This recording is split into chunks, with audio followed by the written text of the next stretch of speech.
Good morning, viewers. I am Dr. Rajiva Gupta, Senior Consultant Physician and Diabetologist. I am having my clinic HR Wellness at Ashok Vihar, New Delhi, and I am also attached with Fortis Hospital, Shalimar Bagh, New Delhi. And it is very disturbing to know that the prevalence of diabetes is going on increasing, especially in the developing countries like India. And in today's date, we have almost around 70 million patients with diabetes. The reason for increasing of diabetes is the change in the lifestyle of people, unhealthy diet, decreased physical activity, and perhaps some genetic predisposition. Prevalence of diabetes in India, in fact, in adult population, it is as high as almost 12 to 15%, and which is still higher in the metros and the urban population. Another disturbing fact is that the prevalence is also increasing in the rural community, whereas although it is less than what it is in the urban communities. So having said this about the prevalence of diabetes, we'll just come on to what is diabetes.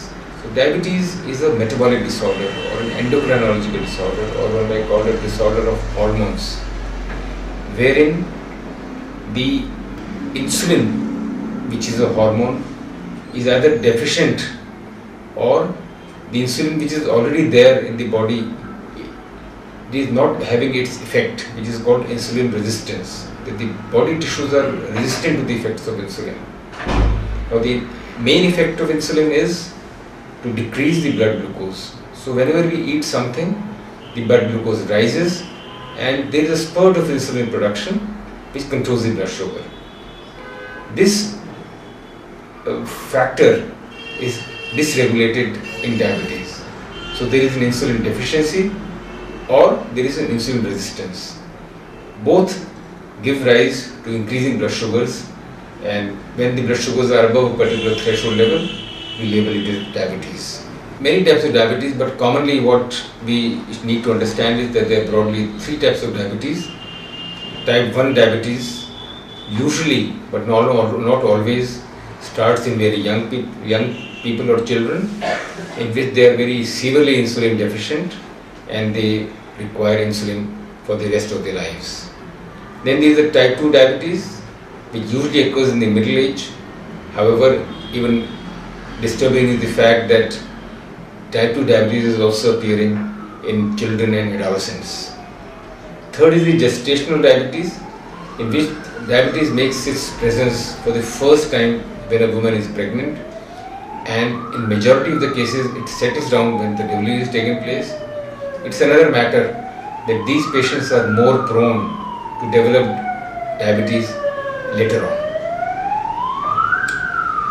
There are many risk factors, partly some of them I have enumerated initially, of diabetes. Who gets diabetes? So strong family history is one risk factor. High body mass index, that is obesity or unhealthy weight, second.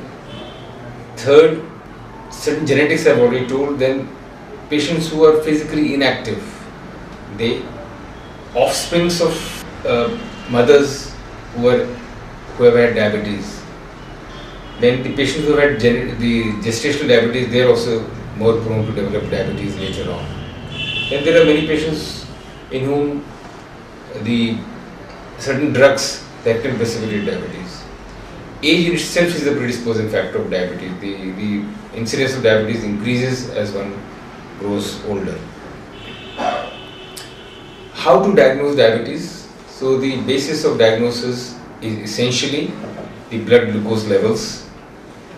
A fasting blood glucose level of 126 milligram per deciliter or more, a postprandial, which means a blood sugar 2 hours after meals of more than or equal to 200 milligram per deciliter on 2 occasions, or an HbA1c, that is the index glycosylated hemoglobin, which is an index of blood glucose in the last 3 months, is more than 6.5.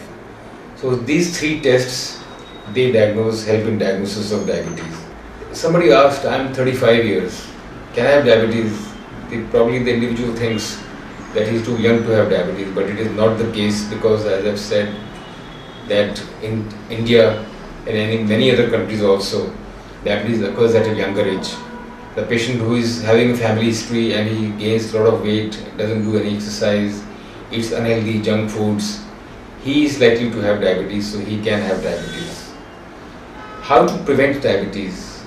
Large scale studies have been done in the community for almost more than 20 years, and they found that the patients who did regular physical activity of at least 30 minutes per day, and they also took care of their diet, and they were able to reduce weight, these measures prevented the development of diabetes. Some people ask, can diabetes be cured?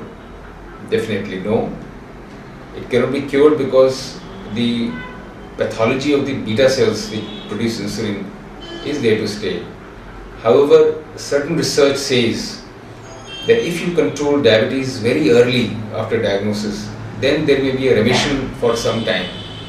So, tight control in the initial period of diagnosis goes a long way to help in remission, or at least minimizing the number of complications. Now, the medicines, the treatment of diabetes is basically divided into three parts: the medication, exercise, and diet. Medications are dependent upon the blood sugar levels of the patient, how his control has been there, his age, his other comorbidities, what other illnesses he or she is suffering, and the day-to-day routine. Medicines depend upon that. The diet should be healthy diet, which is typically a diet which is high in complex carbohydrates like fruits and vegetables, high in proteins, low in fats, and there is a thing called glycemic index. So for example, glycemic index of a banana is much higher than a glycemic index of an apple, which means that the moment the glucose is digested, the blood sugars rise very fast when we eat a banana compared to that. So it should be low in the glycemic index. Exercise, ideally one should do target for around 1 hour moderate intensity exercise daily, but minimum advisable or minimum suggested is 30 minutes of moderate intensity exercise. The exercise could be brisk walking, it could be jogging, running, it could be a treadmill, it could be swimming or cycling. There are many complications of diabetes. So they are basically divided into two types, microvascular and macrovascular. The microvascular complications affect the eyes, the peripheral nerves, and the kidneys. So these complications are basically dependent upon the duration. As the duration of the diabetes increases, the chances of these complications are increased. However, not always this is the case. Many patients that diagnosis also may have some evidence of these complications. Yet other complications are which affect the large arteries, which means the brain arteries of the brain, the heart, the legs and the limbs. What we are concerned most is the cardiovascular or the heart complications of diabetes. So these patients develop blockage of the arteries at an earlier age, and these arteries, once they get blocked, they are more difficult to treat and more surgically difficult to treat. Patients also may have a high risk of stroke because of blockage of the arteries which supply the brain. The microvascular complications are retina, they are affecting the retina, the kidneys, they may start losing albumin in the urine, and if the diabetes is not taken care of, they go on to develop the end-stage renal disease, and many of the patients may have to come on dialysis or kidney transplantation. Nerves, neuropathy, it's again a very disabling problem. Patients start having burning, tingling in the limbs, they are unable to sleep in the night. So the crux is that the complications occur because the diabetes is not taken care of. How to prevent these complications? As far as the microvascular complications are concerned, there is no doubt that a strict control of diabetes early in the disease goes a long way to prevent these microvascular complications. About the other macrovascular complications, one has to take care if the patient is having concomitant high blood pressure. The high blood pressure should be controlled. If the patient is having high cholesterol levels, then all patients with these diabetes patients should also take cholesterol lowering medication.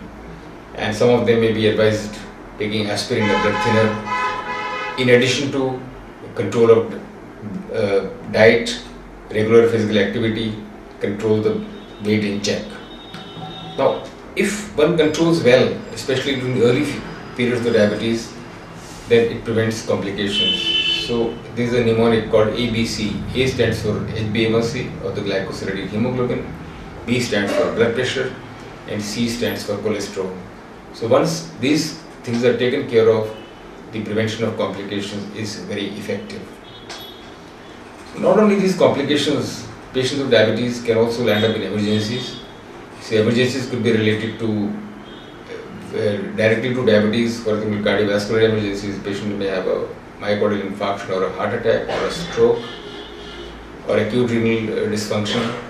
Patients are more prone to infections. He may go and develop urinary tract infection or sepsis or septicemia. A patient may have very high sugars along with dehydration, which is called a type 1 diabetic ketoacidosis or non-osmotic hyperosmolar state. Or the patient who is on insulin, he may suddenly develop hypoglycemia. So all these types of emergencies can be encountered in a diabetic patient. So the important thing is that patients with diabetes need a regular follow-up, regular monitoring, and they have to have a good rapport with their physician who takes care of the complications. An important question comes up that patients with diabetes, can they have fast? So in Hindus as well as in other communities, the fasting is an activity which is pursued quite often. So here one needs to monitor the blood sugar closely and time the medications according to the type during the duration of the fast and the time of the day in which the individual is fasting. All said and done, I will conclude my talk with that our aim should be to prevent diabetes with a healthy lifestyle. If we have already developed diabetes, to treat diabetes early and to be under regular follow-up. If the complications start, unfortunately, again we have to attend to the complications early and treat them effectively. Thank you.